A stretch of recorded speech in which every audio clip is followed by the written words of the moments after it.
What is up sa inyo mga Gino at Binibini? Welcome sa isa na namang reaction video, sa isa na namang episode ng Maratara at Ibarra. Ngayong nakabalik na si Clay sa El Fili, i-share niya kaya yung mga baon niyang delata? At sino kaya ang una niyang susugurin? Ano? Huwag na natin patagalin. Panoorin na natin.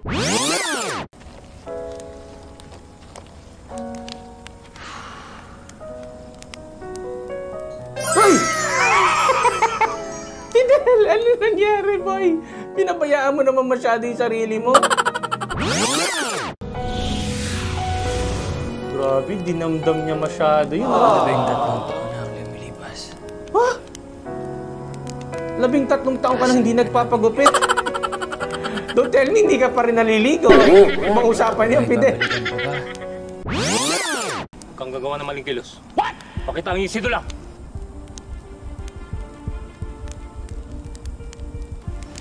Tapan mo na.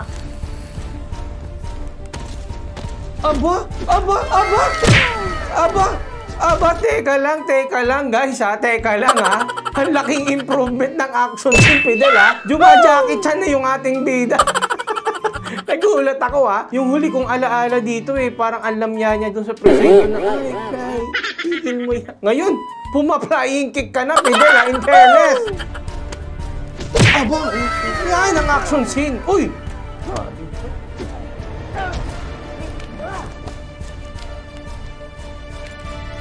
Ano?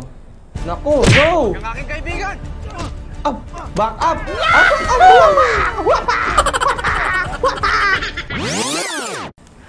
Nawala lang ako saglit, kaibigan. Sino to? Ka na naman ng gulo. Jesus? Teka lang. Ano ba nangyayari? Si Elias ba yun? Ay hindi, patay na si Elias eh. Sino yun? May katawan ng babae dito! Oh, it's a trap. Ah! Si Elias nga! Yahoo! Ah, okay. Teka lang, Elias. Last time naghihingalo ka, Beshi ah. Ano na? Anong nangyari, guys? Ba't bigla siyang lumakas? So, ibig sabihin, Guardia Civil pala yun. Ang galing ni Elias. Pero paano nagawa yun? Sheesh! What is the meaning of this? Hindi ko kinakaya ang continuity. Sabi ni Derek eh. Basta sabi ni Derek, go.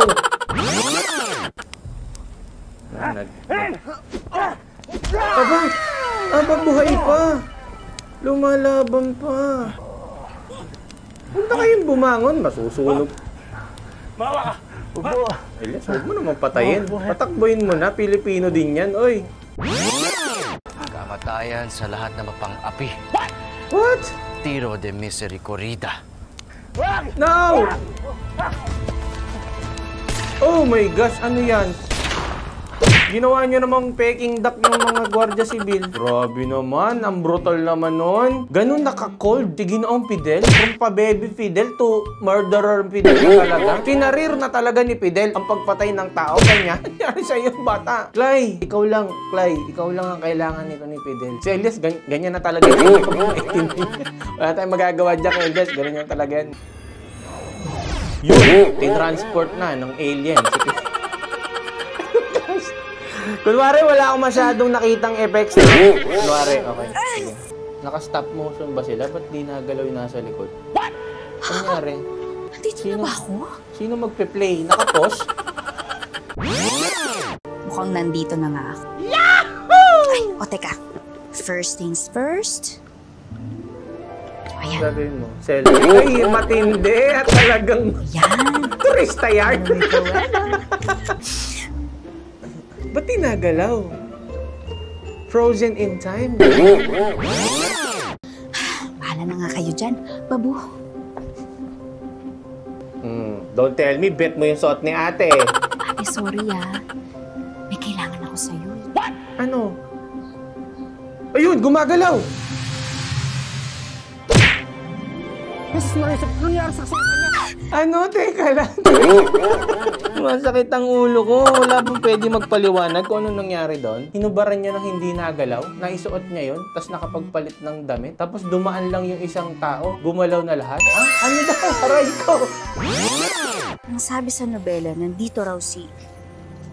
13 years after na eh. Clara?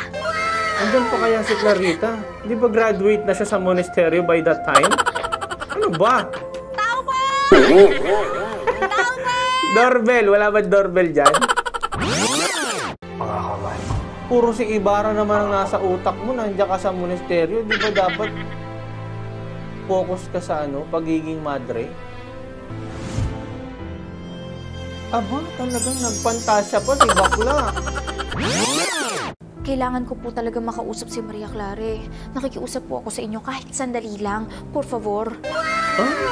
Por favor ka na ngayon, Clay, ha? Ngunit may mga alituntunin at normas kaming sinusunod dito na kahit sino pang makapangyarihan tulad ni Cardinal Moreno na nanggaling dito nung nakaraang buwan. ¿A quién podría pedir permiso para que vea a la monja kung ang Kapitan General nga ay... Para su informasyon, senyor, hindi pa nakakapangyari kahit saang monasteryo o simbahan ang Kapitan General. Wait, teka lang. So, ibig sabihin, sinanla mo na yung buong pagkatao mo pala kapag pumunta ka ng monasteryo? Hindi ka na pwedeng maibig? Paano kapag gumawa ka ng kabulastugan doon sa loob? Doon ka pa lang siguro pwedeng iibig, no? Uubra kaya ang balbas dito ni Ibarra kay sister? Naku, yari kayo dyan, sister. Guguluhin kayo niyan ni Clay. Maganda na kayo. I-double lock nyo na yung mga pinto nyo. Ang famoso, ngunit aruganteng Senyor Simon. Madre, si Maria Clara po ang pinunta ko rito. Pakiusap po, kahit isang minuto lang, kailangan ko siyang makausap. What if pumasok ka dyan, Clay? Pag madre ka, kunwari, di ba? Keeps mo pala, ipasaway kang bata kay, pumasok ka dyan para matimbrehan mo si Clarita. Suggestion lang naman. Pwede mong sabihin sa akin at ako ang magpaparating sa Pass the message? Pwede. Kailangan ko kasi ako mismo ang magsabi sa kanya. May trust issues yan eh. Wala na tayong pag-uusapan pa. Adios, Ira. Aba? Takbuhin mo yan, Clay. Hindi ka maaabutan ng mga yan. Maria Clara! Hindi ka kailangan malaman! Sa talit-handa na mahagdan to! Maria Clara! Ay, in fairness ang smart people moves doon, Clay, ha? Yun nga lang, kapag itong si Maria Clara hindi na naman nag-gets, nag-imaw-imaw na naman gano'n. Hindi, nag-iilusyon lang siguro ako. Alam mo naman yung takbo ng utak na itong babae ito. Pag engot-engot na naman si Clarita, sayang yung effort mo sa pagsigaw. Pero good job, though. Ihila-hilata ka dyan, tapos magpapatayo ka. Ay, dami. Ano? Hindi mo nakita? Susi sa bintana. Nakakandado ba mga bintana dyan? Ay, bingi si Adelina. Sorry. Maria Clara! Uy, mahuli ka, Clay, ng Guardia Civil. Easy. Maria Clara! Maria Clara! Clay, sa dami ng dinala mo, dapat pala nagsama ka ng isang megaphone, no? Sayang. He is not dead. What? He is alive and he is back. Maria Clara! Martina, parehasin mo siya dito. Pronto. Teka lang, ang intense naman nito. Baka maya-maya mo, dakping ka dyan ng Guardia Civil. Diretso kang kwartel. Clay, kung makapag-skandalo ka, wala ka sa San Diego, ha? Ako, ayan na, Clay. Baka dambahan ka niyan. Ang laki ng katawan niya, Clay. Di ka uubra dyan, be. Wala na. Pumasok kayo sa loob. Ano bang mangyayari kung umalis ka dyan, Clarita?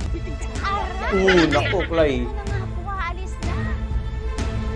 Di ka uubra dyan, Bessie. Laki ng katawan nun, eh. Maglalasing. Marahil nandun po ang aking sinyo sa pumadero publiko. Ano, nag-a-addict? Lalo na ang aking ay mahilig humit-hit palagi ng akyan. Gadik na, baka matukang ka dyan, Kapitan Tiago. Naturing ang Kapitan Addict. Sabagay, hanggang ngayon, may ganon, di ba? Naging addict. Issue! Kapitan Tiago! Kapitan Tiago? Piloso Potasio. Talaga, tunay na buenos dias. At daming bulaklak. Hay na hay pa. Hay na hay tayo, pre, ha. Lakas tama. Ano kayang tinira nito? Nagbago ang lahat. Ikaw hindi. Ano? Ika'y tila mukhang bata pa rin. Anong beauty secret? Na namatay siya dahil sa isang sakit, pero hindi po totoo yun. Sinika talaga agad. Dahil sa Diyos ko, palagay ayan ka ko, na. inaabuso at hinahalay siya ng panot na priling natin sa loob ng convent. Oh my gosh. Kaya kailangan ko siyang makausap. Wait, teka lang. Inaabuso at hinahalay? So, paulit-ulit pa yun? Akala ko isang beses lang nangyari yun. Mayroon akong kilalang kalay noon dati sa San Diego. Masundan na kayo dyan. Ng wika Ingles. Ngunit sa loob ng 13 anyos ay tila naglaho na hindi na matagpuan ang babaeng yun sa bayan. In fairness naman kay Salvi, no, ang ganda din ng skincare niya, no? 13 years, hindi nagbago ang pes. Oh, tigas pa rin ang mukha. Tinawanan ka lang. Ano pinagsasabi mo? Stupid ang mujer! Wala si Crisostomo.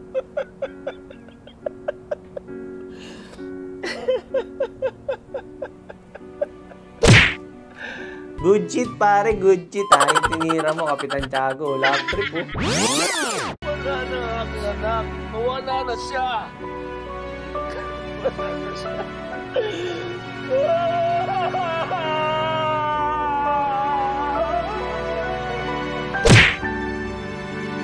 In fairness, ang ganda ng pagkaka-highlight ni Kapitan Tiago, ha? Tsaka yung pagkakasalpak ng balbas niya, ha? Bagay mo, Kapitan Tiago.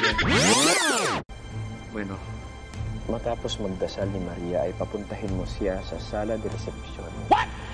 Na kami makapag-usap. Si Padre. Ano ba itong pinasok ni Maria, ha? Monasteryo ba to o preso? Mas maganda pa nga ata sa preso, eh. Pwede kang bisitahin, eh. Dito hindi, eh.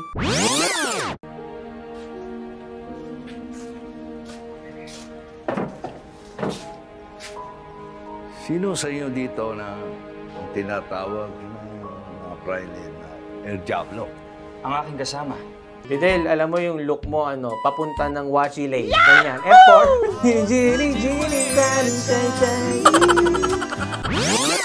Dati rin akong negosyante. Kaya batid ko, hindi basta-basta pinamimigay ang ganyang klaseng mga produkto. What's the catch? No? Lalo na nung walang kapalit. Businessman yan. Di si Chungyu Pailay, ba? Aba! Bilay, diagon. Nagmamanda rin si Bakla. Napakasabi na rin sa kanya na mensahe iyon mula sa taga-usig at mula sa akin. Kaya naliwanagan. Taga-usig at naliwanagan.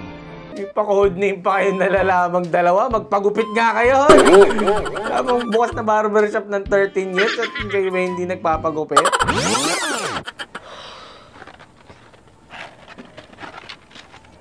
Oh, yung tumbler mo, inom ka muna ng juice.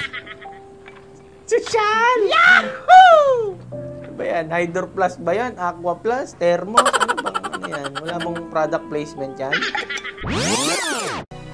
Kaya mo tong dalawang to, hindi pa ata magkikita. Ba't kasi nakaharap ka sa pader kumain, Clay? Nasa likod mo na, be. Fidel, parang parehas tayo ng salakot, ha? Nakapagpahaba na nga rin ng buhok. Idol na kita, eh, ha? Atabs mo na ako, be. Atabs mo na ako. Kaso, baka ang ending ko yung maging katulad ako ni Elias. Balbas kasi ako, eh. Yan! Lingunin mo na, Clay! So close, yet so far. Yahoo! Ayan! Side view tong dalawang talaga. Pa-suspense pa talaga. Ando na, eh. Ayan na, oh. Kaganyan ka na lang, oh. Magkikita na kayo, eh. Sige na, gets ko na kung ba't humaba yung buhok nyo kasi gusto nyong maiba yung itsura nyo, ha. Pero ito lang tanong ko kay Fidel. Baka naman pwede mong pahiramin ng shave itong si Elias. Ha? Ikaw lang, eh. Ikaw lang ang nagsishave. Ang linis ng ganito mo si Elias. Mukhang basura dun, eh. Ha? Kamukha ni Cookie Monster yung tubo mo. In fairness, ang haba ng episode na to, ha. Sige na, mga ginoo at binibini. Hanggang sa muli. Bye-bye.